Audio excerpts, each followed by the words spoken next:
तुला राशि वालों, अगले 2 दिनों में मंदिर के मुख्य दरवाजे पर चुपचाप जाके रख देना यह एक छोटी सी चीज और सीधे वापस अपने घर चले आना, पीछे मुड़कर भी मत देखना। उसके बाद फिर जो होगा उसे देखकर आप खुद भी अपनी आंखों पर यकीन नहीं कर पाओगे। जी हाँ प्यारे मित्रों, उसके बाद फिर आपको जो कुछ भी चाहिए वह स्वयं दिव्य शक्तियां लाकर आपको देंगी, और वो भी कुछ ही दिनों के भीतर। जी हाँ मित्रों, दुनिया का सबसे शक्तिशाली और सबसे गुप्त उपाय है जो आज के इस वीडियो में हमने आपको बताया है। दोस्तों, इस उपाय को केवल एक बार कर लेना, उसके बाद पूरी दुनिया आपकी गुलामी करेगी। बिना कुछ करे ही करोड़पति बन जाओगे, क्योंकि दिव्य शक्तियां आपको खुद करोड़ों की दौलत लाकर देंगी। फिर चाहे आपको सच्चा प्रेम चाहिए या फिर बंगला चाहिए, गाड़ी चाहिए, संतान सुख चाहिए, सब कुछ जो आपके मन में है दिव्य शक्तियां स्वयं ढूंढ कर लाकर आपको देंगी, वो भी कुछ ही दिनों के अंदर। जी हाँ प्यारे मित्रों, जिस चीज के बारे में आपने कभी सपने में भी नहीं सोचा था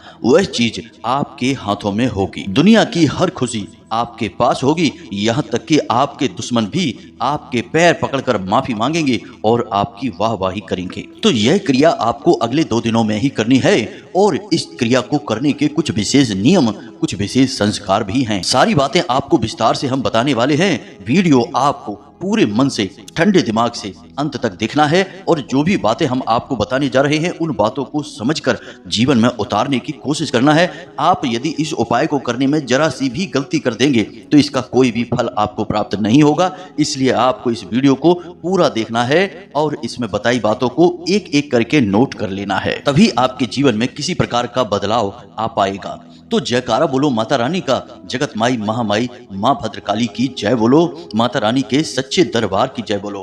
प्रिय बंधुओं, आप सभी का बहुत बहुत स्वागत करते हैं तुला राशि भिंड यूट्यूब चैनल में। प्यारे मित्रों, मंदिर में दैवीय ऊर्जा बहुत अधिक शक्तिशाली होती है। तो अब ऐसे में जब इस एक चीज को आप मंदिर के मुख्य दरवाजे पर चुपचाप रखकर वापस आएंगे तो देवी देवताओं की वह महाशक्तिशाली सकारात्मक ऊर्जा तुरंत आपकी ओर आकर्षित हो जाएगी। और जब देवी देवताओं की सकारात्मक ऊर्जा आपकी ओर आकर्षित होगी तो आप चाहे भिखारी ही क्यों ना हो, आपको राजा बनने में जरा सी ही देर लगेगी। यहाँ तक कि आप जो कुछ भी चाहेंगे वह सब कुछ आपके पास खिंचकर आने लगेगा। अब हम आपको बता दें कि यह कोई नई विद्या नहीं है, यह बहुत ही प्राचीन विद्या है, लेकिन आज के इस समय में जरूर इस विद्या के बारे में लोग भूल चुके हैं। आज का समय अब कुछ इस प्रकार का हो गया है कि लोग जिस चीज को अपनी आंखों के सामने देखते हैं बस उसी पर विश्वास करते हैं। तो ऐसे में आजकल लोग इन सिद्ध उपायों और जरूरी क्रियाओं के बारे में भूलते जा रहे हैं। यहाँ तक कि अब तो लोग पूजा पाठ के विशेष विधि विधानों को भी ध्यान नहीं देते, बस फॉर्मेलिटी के लिए बस पूजा कर लेते हैं, इतना ही काफी है। लेकिन प्यारे मित्रों, इस तरह कार्य नहीं चलता है। किसी भी काम को करने के कुछ विशेष नियम और विधि विधान होते हैं, यदि आप उन्हें पूरा नहीं करते हैं तो निश्चित तौर पर आप परेशान हो जाएंगे। तो आज जिस चीज के बारे में हम आपको बताने जा रहे हैं यह चीज बहुत ही प्राचीन है। पुराने जमाने में जब राजा महाराजाओं को राज सत्ता चाहिए होती थी, युद्ध में विजय चाहते थे, या फिर किसी के साथ प्रेम विवाह करना चाहते थे, किसी का सच्चा प्यार आकर्षित करना चाहते थे, या फिर धन दौलत को अपनी ओर आकर्षित करके और अमीर होना चाहते थे, तब वे इस क्रिया को कर दिया करते थे। बस इस क्रिया को कर देने मात्र से ही दैवीय शक्तियां खुद उन्हें ला लाकर चीजें दिया करती थीं। लेकिन यह क्रिया वे लोग अपने आसपास के सिद्ध गुरुओं और प्रकांड विद्वानों की निगरानी में किया करते थे, जिससे क्रिया सही तरह से हो और उसका परिणाम भी जल्द से जल्द प्राप्त हो जाए। जी हाँ प्यारे मित्रों, तो अब आपकी बारी है। आज के इस वीडियो में हम आपको इस एक चीज के बारे में सारी जानकारी विस्तार से देने जा रहे हैं। इसके प्रयोग के सही विधि और विधान, और क्या है इसे प्रयोग करने के सही तरीके, जिनसे कि आपको अधिक से अधिक लाभ प्राप्त हो सके। सब कुछ पूरे विस्तार से इस वीडियो में बताने जा रहे हैं। तो बस आपको वीडियो अंत तक देखना है और हर एक बात को बारीकी से समझना है, क्योंकि कुछ चीजें बहुत गहरी होने जा रही हैं। तो उन्हें यदि आप समझेंगे नहीं तब तक आप उनके महत्व को भी नहीं जान पाएंगे। इसलिए हम आपसे बार बार यही निवेदन कर रहे हैं कि बस वीडियो आपको पूरा देखना है। तो चलिए प्यारे मित्रों, आज के इस ज्ञानवर्धक वीडियो की शुरुआत करते हैं। लेकिन इससे पहले हम चाहेंगे कि आप माता रानी के लिए आभार अवश्य ही व्यक्त करें। तो कमेंट बॉक्स में सच्चे भाव से, सच्चे मन से एक बार नहीं 3 बार लिखना, जय माँ भद्रकाली कृपा करो। माता रानी की आपको विशेष कृपा और आशीर्वाद प्राप्त होंगे और आपके जीवन में खुशियां ही खुशियां आ जाएंगी, आपकी मनोकामना पूरी हो जाएगी। इसी के साथ साथ प्यारे मित्रों, माता रानी के इस दास का आपसे एक छोटा सा निवेदन और है कि यदि आप इस चैनल पर पहली बार आए हैं तो इस चैनल को सब्सक्राइब करके बगल में जो घंटी का निशान है उसे भी अवश्य दबा ही दें। हम आपको धर्म, ज्योतिष और अध्यात्म से जुड़ी हुई सबसे गुप्त और बेहद ही शक्तिशाली ज्ञान से भरपूर वीडियो रोज लाते रहते हैं। जितनी मेहनत हम आपके लिए कर रहे हैं कोई और कर नहीं सकता है। साथ ही साथ हम माता भद्रकाली की पूर्ण कृपा और आशीर्वाद भी आपकी ओर आकर्षित करने की कोशिश करते हैं ताकि आपके जीवन में दैवीय कृपा भी लगातार बनी रहे। लेकिन इस सब को प्राप्त करने के लिए आपको इस चैनल को सब्सक्राइब करना होगा, क्योंकि ऐसा करके ही आप हमारे परिवार के, माता रानी के दिव्य परिवार के सदस्य बन पाएंगे। जी हाँ प्रिय बंधु हो, तो चलिए जल्दी से चैनल को सब्सक्राइब करिए, फिर आगे बढ़ते हैं। प्रिय मित्रों, जो भी व्यक्ति इस एक चीज को मंदिर के दरवाजे पर रखकर आता है उस व्यक्ति के ऊपर स्वयं भगवान श्री हरि विष्णु और माता लक्ष्मी की विशेष कृपा प्राप्त हो जाती है। साथ ही साथ धनपति कुबेर भी उसके ऊपर विशेष कृपा और आशीर्वाद बरसाने लगते हैं। और जब आपके जीवन में शांति, सुकून और धन तीनों चीजें एक साथ प्रवेश करती हैं तो फिर एक के बाद एक जो घटनाएं घटती हैं वे इतनी अच्छी होती हैं कि जैसे आप स्वर्ग में रह रहे हों। प्यारे मित्रों, हम जानते हैं कि आप एक ऐसे इंसान हैं जो भरसक मेहनत करते हैं, खूब प्रयास करते हैं, दिन रात मेहनत करके बस एक ही कोशिश में लगे रहते हैं कि आपका परिवार सुखी रहे। आप उनकी एक एक जरूरत को पूरा करना चाहते हैं। इस चक्कर में आप अपनी जरूरतों के बारे में भूल जाते हैं, अपने परिवार के बारे में सबसे पहले सोचते हैं। लेकिन प्रिय बंधुओं, दुख की बात तो यह है कि आप इसमें कामयाब नहीं हो पा रहे हैं। आप खूब मेहनत करते हैं, खूब कोशिश करते हैं, फिर भी कहीं ना कहीं थोड़ी बहुत कसर बाकी रह ही जाती है। कई बार तो ऐसा होता है कि बड़ी बड़ी फरमाइशें तो छोड़ो, परिवार की छोटी छोटी जरूरतें भी आप पूरी करने में असफल हो जाते हैं। इन सब बातों को सोचकर आपका मन दुखी होने लगता है। आपको लगने लगता है कि जैसे आपका जीवन ही व्यर्थ हो गया, बेकार हो गया, क्योंकि आप चाहते कुछ और हैं और होता कुछ और है। तो प्रिय मित्रों, अब आपको चिंता करने की कोई आवश्यकता नहीं है। वैसे तो हम अपने हर एक वीडियो में जो भी क्रियाएं आपको बताते हैं वे इतनी शक्तिशाली और प्रामाणिक होती हैं कि उन क्रियाओं ने हजारों लोगों के जीवन में परिवर्तन लेकर आए हैं और बहुत सारे लोगों की कई प्रकार की मनोकामनाएं पूरी करवाई हैं। किसी को भयंकर कर्जा था तो उसे कर्जे से मुक्ति दिलाई है। किसी के घर में बहुत कलेश रहता था, यानी कि आपस में लोगों में प्रेम नहीं था, तो उनके बीच आपसी प्रेम को बढ़ाया है। पति पत्नी के बीच विवादित स्थिति थी, एक दूसरे को साथ में सह नहीं सकते थे, रह नहीं सकते थे, तो वह स्थिति बदल दी। साथ ही साथ माता रानी की विशेष कृपा और आशीर्वाद के माध्यम से लोगों की अनेकों प्रकार की मनोकामनाएं पूरी करवाई हैं। लेकिन अब आपकी बारी है। अब आपके जीवन में जो भी कष्ट है, विशेष परेशानी है, आप उसके बारे में विचार करिए।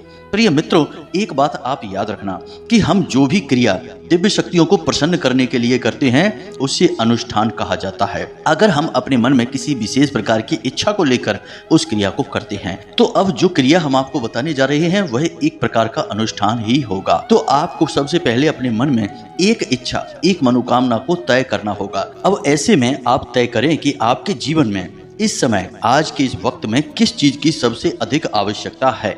बस आपको उस एक चीज के बारे में विचार करके ही इस क्रिया को शुरू करना होगा, तभी आपको इसका सही परिणाम प्राप्त होगा। आप खुद ही समझिए कि अगर आप किसी से कहें कि हमारी सब इच्छाएं पूरी कर दो तो यह संभव नहीं है, क्योंकि सब इच्छाओं में तो अनंत कोटि इच्छाएं आ जाती हैं, इनका कोई अंत ही नहीं है। तो इसलिए अगर किसी से इच्छा पूरी करवानी है, मनोकामना पूरी करवानी है, तो उसके लिए एक मनोकामना को पहले तय करना होगा। जब वह पूरी हो जाए तो उसके बाद दूसरी मनोकामना की ओर जाते हैं। यही सही तरीका होता है। तो पहला कार्य आपको यह करना है कि अपने मन में अपनी एक इच्छा को तय कर लेना है।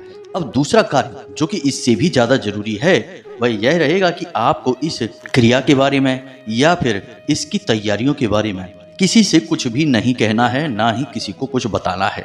यदि आपको कुछ कार्य करते हुए कोई देखे भी, कोई टोके भी, तो आपको उसे गोल मोल जवाब देना है सीधे सीधे बता नहीं देना है और अपनी तरफ से तो आपको भूलकर भी इस क्रिया के बारे में किसी को नहीं बताना है।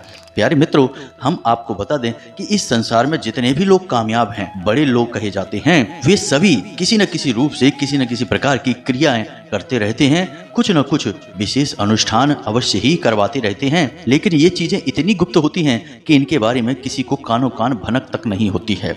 आपने अभी हाल ही में देखा होगा कि हमारे प्रिय प्रधानमंत्री मोदी जी ने भी चुनाव से पहले मंदिर में जाकर विशेष अनुष्ठान और ध्यान आदि की क्रियाएं की थी। अब वे इतने बड़े पद पर हैं तो उनके बारे में लोगों को थोड़ी बहुत जानकारी हो जाती है, लेकिन अन्य लोगों के बारे में तो लोगों को कुछ पता भी नहीं चलता है।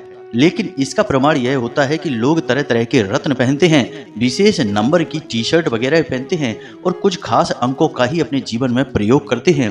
ये सभी किसी न किसी क्रिया का हिस्सा होती हैं। तो बस आपको भी इसके बारे में किसी को भनक नहीं लगने देना है। कोई भी क्रिया फलित ही तब होती है जब उसे गुप्त रखा जाए। जी हाँ मित्रों, ये 2 कार्य आप करें। तीसरा कार्य जो कि बहुत साधारण है लेकिन बहुत ज्यादा जरूरी भी है कि आपको जिस भी देवी देवता के मंदिर में जाकर इस चीज को रखनी है, उस देवी देवता के प्रति मन में विशेष भाव उत्पन्न करने होंगे। अब इसमें से कई लोग ऐसे होंगे जो हनुमान जी के मंदिर जाते होंगे, कई लोग ऐसे होंगे जो भोले बाबा के मंदिर जाते होंगे, या फिर गणपति के या किसी भी अन्य देवी देवता के। मित्रों, याद रखना कि ये सभी देवी देवताओं के स्वरूप अलग अलग अवश्य हैं, लेकिन अंत में सभी उसी परम ब्रह्म का ही स्वरूप हैं। तो सब एक ही हैं, बस यहाँ हमें अलग अलग लीलाओं के माध्यम से अलग अलग दिखाई पड़ते हैं और उनके हम अलग अलग रूपों में पूजा करते हैं। तो आप इस भाव को अपने मन में अवश्य प्रकट करें कि ये जो देवी देवता हैं जिनसे आप यह अनुष्ठान में कुछ मांगने जा रहे हैं, वे देवी देवता आपको सब कुछ देंगे। जो आप चाहेंगे वह आपके पास आएगा। तो आपको उस देवी देवता के प्रति अपने मन में विशेष आदर भाव, विशेष प्रेम और भावनात्मक जुड़ाव महसूस करना होगा। देखो मित्रों, एक बात समझो कि कोई भी चीज है, अभी हम आपको सीधे सीधे बता दें कि इस चीज को जाकर चुपचाप रख दो, वह चीज काम नहीं करेगी। क्योंकि आप खुद ही समझिए कि डॉक्टर भी जब किसी को दवाई देते हैं तो पहले उस दवाई के प्रयोग करने के परहेज को बता देते हैं कि तुमको ये नहीं खाना है, ये काम नहीं करना है, इस तरह से यहाँ वहाँ नहीं घूमना है, आराम करना है। क्योंकि जितना दवाई जरूरी है उतना ही ये जो इनके परहेज हैं वो भी जरूरी होते हैं, क्योंकि इनसे माहौल निर्मित होता है तो दवाई ज़्यादा असर करती है। उसी प्रकार उपाय होते हैं, क्रियाएं होती हैं। इनके लिए यदि आपने विशेष माहौल का निर्माण नहीं किया तो ये क्रियाएं इतनी अधिक फलदायी नहीं होती हैं। तभी लोग ये कहते हैं कि गुरुजी हमने तो ये उपाय कर लिया, वो उपाय कर लिया और हमारे ऊपर इसका कोई खास प्रभाव दिखाई नहीं दिया। तो प्यारे मित्रों, बात यही है कि सुन सुनाकर किसी उपाय को कर लेने से फलित नहीं हो जाता। अगर ऐसे उपाय फलित होते तो इस दुनिया में कोई भी इंसान दुखी हो ही ना, क्योंकि उपायों की कमी नहीं है। हर दूसरा इंसान उपाय बताने में लगा हुआ है, लेकिन उपाय बताने वाले को भी नहीं पता कि ये उपाय कार्य कैसे करता है, और सुनने वाले को तो कभी पता चलेगा ही नहीं, क्योंकि शास्त्र तो उसने पढ़े नहीं है। हर एक उपाय किसी न किसी शास्त्र विधि से निकला हुआ होता है, वैदिक होता है, तभी वह फलित होता है। और जब कोई उपाय शास्त्रीय विधि से, वैदिक परंपरा से निकल कर आता है तो उस उपाय के कुछ वैदिक नियम भी होते हैं। अब आपने उन नियमों को तो बताया नहीं, सीधे उपाय को बता दिया और सामने वाले ने उपाय कर डाला और बाद में उसे कुछ भी हासिल नहीं हुआ। बाद में बोलते हैं कि उपाय काम नहीं करते, सब बेकार है। लेकिन प्यारे मित्रों, उपाय काम नहीं करते तो फिर आप एक बार कामाख्या देवी मंदिर जाकर देखो या फिर माँ बगलामुखी धाम पर जाकर देखो। आपको पता चल जाएगा कि बड़े से बड़े लोग जिन्हें आप आदर्श मानते हैं, बड़े बड़े नेता, अधिकारी, बिजनेसमैन, सब वहां पर लाइन में लगे हुए हैं, माता रानी की सेवा करना चाहते हैं, क्योंकि उनके जीवन में जो भी कुछ उन्होंने हासिल किया है वह देवी देवताओं की सेवा से, विशेष उपाय और विधि विधानों से ही हासिल कर पाए हैं। ये बात वे अच्छी तरह से जानते हैं। तो प्यारे मित्रों, जानबूझकर अनजान बने रहने से कुछ भी नहीं हो जाता है, बस ठोकरें ही मिलती हैं। क्योंकि जीवन में अगर सीधे सीधे मेहनत करने से कामयाबी हासिल होती, जैसा कि साधारण तौर पर लोगों को बताया जाता है कि मेहनत करोगे तो कामयाब हो जाओगे, तो फिर गधा जंगल का राजा होता, शेर नहीं। कोई मजदूर अरबपति करोड़पति होता, एक व्यापारी नहीं जो एयर कंडीशन ऑफिस में बैठकर करोड़ों का व्यापार करता है। तो खाली मेहनत से काम नहीं चलता प्यारे मित्रों, यह बात आपको समझनी होगी। तरकीबें, विशेष उपाय, क्रियाएं आपको करनी ही होंगी, तभी जीवन फलित होता है, दैवीय शक्तियां आकर्षित होती हैं और फिर आपको जो चाहे वह ला कर देती हैं। तो अब ये तो सारी बातें हो गई इस एक विशेष क्रिया के बारे में। अब एक छोटी सी बात और कि आपको जितना हो सके उतना पॉजिटिव रहना होगा, सकारात्मक रहना होगा। अपनी दिव्य शक्ति जिसकी आप पूजा पाठ आराधना करते हैं, जो आपके आराध्य हैं, उन पर पूरा भरोसा रखें। उन्हीं के मंदिर के मुख्य दरवाजे पर जाकर इस एक चीज को रखें और फिर मन में ऐसी कल्पना करें, ऐसा विचार करें कि देवी देवता ने आपकी बात सुन ली है, अब आपकी मनोकामना बहुत जल्द पूरी होने वाली है। जी हाँ मित्रों, हम आपको बता दें कि इस एक क्रिया में इतनी अधिक शक्ति है कि कई बार तो दिव्य शक्तियां सपने में प्रकट होने लगती हैं और जातक को सारी बातें बताने लगती हैं, सपने के माध्यम से संकेत देने शुरू कर देती हैं। लेकिन बात यहाँ पर फिर उतनी सी ही रहेगी कि आपको अपने मन में भाव तो रखना ही होगा। अब आप अगर शक रखेंगे कि पता नहीं काम होगा कि नहीं होगा, तो फिर काम नहीं ही होगा, क्योंकि इस संसार की रीति है कि सबका भला हो सकता है। चाहे कोई इंसान कितना ही बुरे से बुरा हो, ऊंचा हो नीचा हो, सबके साथ अच्छा हो सकता है, दिव्य शक्तियां उसका साथ दे सकती हैं। लेकिन जिसके मन में वहम है कि मन में दिव्य शक्तियों के प्रति ही शक का भाव रहता है, उसका भला कभी भी नहीं हो सकता है। तो अपनी भावना को मजबूत करना होगा, सकारात्मक रहना होगा कि आप जो कार्य करने वाली हैं, इस कार्य का आपको पूरा पूरा फल प्राप्त होगा ही होगा। जी हाँ प्यारे मित्रों, तो अब ध्यान से सुनो। अब हम इस विशेष उपाय और इसकी क्रिया को आपको समझाने जा रहे हैं। यह उपाय आपको किसी ऐसे मंदिर में करना है जहां पर कि राम दरबार मौजूद हो, या भगवान श्री कृष्ण, या फिर भगवान श्री हरि विष्णु और माता लक्ष्मी की विग्रह मौजूद हो, यानी उनके मूर्ति स्वरूप मौजूद हो। तो इन मंदिरों के गर्भगृह के बाहर आपको यह उपाय करना होगा, यानी कि जहां मूर्ति स्थापित होती है उस कमरे का जो दरवाजा होता है उसे ही गर्भगृह का मुख्य द्वार कहते हैं। उसी द्वार पर आपको इस उपाय को करना होगा। अब आपको उपाय के लिए क्या क्या चीजें चाहिए, इन्हें आप जरा ध्यान से सुने। यही सबसे महत्वपूर्ण ज्ञान है, सबसे जरूरी भाग है, इसे आप बिल्कुल मिस मत कर देना। जी हाँ मित्रों, तो आपको इसके लिए सबसे पहले चाहिए एक मुट्ठी चावल। चावल ऐसे हों जो शुद्ध हों और टूटे फूटे ना हों। सभी चावल एक जैसे हों, कोशिश करें कि खराब चावल ना हो। दूसरा कि आपको चाहिए एक पीले रंग का कपड़ा, चौकोर कपड़ा। इसी के साथ साथ लाल रंग का सिंदूर, एक चांदी का चौकोर टुकड़ा या फिर चांदी का सिक्का। सिक्का चाहे कितना ही सस्ता हो, महंगा हो, कोई दिक्कत नहीं है, उसमें आंशिक रूप से चांदी का भाग भी हो सकता है, कोई दिक्कत नहीं है। चांदी की कोटिंग हो, पॉलिश हो, उससे भी काम चल जाएगा। बस उस सिक्के पर माता लक्ष्मी की प्रतिमा अवश्य बनी होनी चाहिए। अब आपको चाहिए एक छोटी सी प्लेट और मिट्टी का एक दीपक। अब इस मिट्टी के दीपक में आपको क्या जलाना है, यही सबसे महत्वपूर्ण भाग है। तो आपके घर में तुलसी तो अवश्य होगी ही, और जिस घर में तुलसी होती हैं उस घर में तुलसी की लकड़ी भी सूख कर टूटती रहती हैं। तो आपको देखना है कि आपके घर में जो तुलसी मैया हैं उनकी कोई एक ऐसी लकड़ी टहनी जो सूख चुकी है, या पहले से ही सूखी हुई तुलसी की लकड़ी आपके घर में रखी है, तो आपको 7 छोटी छोटी टुकड़ी उस तुलसी की लकड़ी के इकट्ठे करने हैं और उसके ऊपर आपको रुई लपेटनी है। और रुई लपेटने के बाद आपको उसके ऊपर कलावा या फिर मौली लपेट लेनी है। अब इसे आपको गाय के घी में अच्छी तरह से डुबा कर रख लेना है। अब आपको इसी को उस मिट्टी के दीपक में जलाना होगा। याद रखें कि आप इस उपाय को किसी भी दिन कर सकते हैं, दिन का कोई विशेष नियम नहीं है, परंतु इस बात का ध्यान रखना है कि सूर्यास्त से पहले पहले आपको इस उपाय को करना होगा। सूर्यास्त के बाद भूल कर भी इस उपाय को ना करें। वैसे इस उपाय का सर्वोत्तम परिणाम आपको एकादशी के दिन और गुरुवार के दिन प्राप्त होता है। फिर भी आप इस उपाय को किसी भी दिन कर सकते हैं। दिन का कोई विशेष विधान तो शास्त्रों में नहीं मिलता है, बस इस क्रिया का विधान देखने को अवश्य मिलता है। बेहद शक्तिशाली क्रिया है यह। एक बार आपको यह क्रिया करनी है और उसके बाद आपको इसके परिणाम तुरंत दूसरे ही दिन से महसूस होने शुरू हो जाएंगे। तो ध्यान से सुने कि अब आपको करना क्या है। शाम के समय सूर्यास्त से पहले पहले आपको मंदिर में पहुंचना है और भगवान के गर्भगृह के बाहर मुख्य दरवाजे पर आपको बैठ जाना है पूरी तसल्ली के साथ। अब मुख्य दरवाजे के दाहिनी ओर आपको यह क्रिया करनी है, यानी कि जब आप गर्भगृह में प्रवेश करेंगे तो आपका जो दाहिना भाग है उसी भाग पर आपको यह क्रिया करनी है। वहां पर आपको थोड़ी सी सफाई करके शुद्धता करनी है, यानी गंगा जल छिड़क देना है। और उसके बाद आपको वहां पर वह पीले रंग का कपड़ा जो आप घर से लेकर गए हैं उसे आपको बिछा देना है। और उस पीले कपड़े पर आपको लाल सिंदूर से श्रीम, जी हाँ मित्रों, माता लक्ष्मी का नाम है यह, इसे आपको लिख देना है। और उसके बाद आपको एक मुट्ठी चावल जो आप घर से लेकर गए हैं उसे उस श्रीम के ऊपर डाल देना है। उसके ऊपर आपको एक चांदी का सिक्का रख देना है।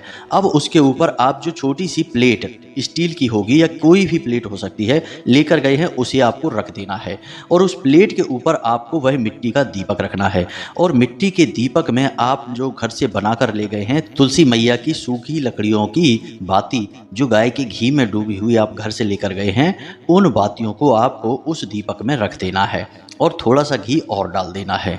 अब आपको पूरे भक्ति भाव से भगवान श्री हरि विष्णु और माता लक्ष्मी को याद करना है और उनसे निवेदन करना है कि हे प्रभु, हम आपकी सेवा में इस क्रिया को करने जा रहे हैं और माँ वृंदा, माता तुलसी से बना हुआ दीपक आपके लिए प्रज्वलित कर रहे हैं। जो भी इंसान इस क्रिया को करता है उस इंसान के ऊपर भगवान श्री हरि विष्णु की बहुत ही विशेष और अनंत कृपा बरसने लगती है। याद रखें कि भगवान श्री हरि विष्णु ने स्वयं माता तुलसी को आशीर्वाद दिया था कि जो भी तुम्हारे द्वारा बनाई हुई चीज़ों का मुझे प्रसाद चढ़ाता है, भोग लगाता है या दीपक जलाता है या तुम्हारी सेवा करता है, उस इंसान पर हमारी आजीवन कृपा रहती है, अनंत कृपा बनी रहती है। यह वरदान स्वयं भगवान श्री हरि विष्णु ने माता तुलसी को दिया था। तो अब आपको यह दीपक प्रज्वलित करना है। प्रार्थना करने के बाद आपने दीपक प्रज्वलित किया। अब वहां पर ही बैठे बैठे जब तक कि वह दीपक जल रहा है आपको मन ही मन ओम नमो भगवते वासुदेवाय, जी हाँ मित्रों, इस 12 अक्षर मंत्र का जाप करते रहना है। अब आपको जाप करने के लिए कोई माला की आवश्यकता नहीं, कोई गिनती संख्या की आवश्यकता नहीं है। बस आपको यह देखना है कि जो दीपक आपने जलाया है वह कितनी देर तक जल रहा है।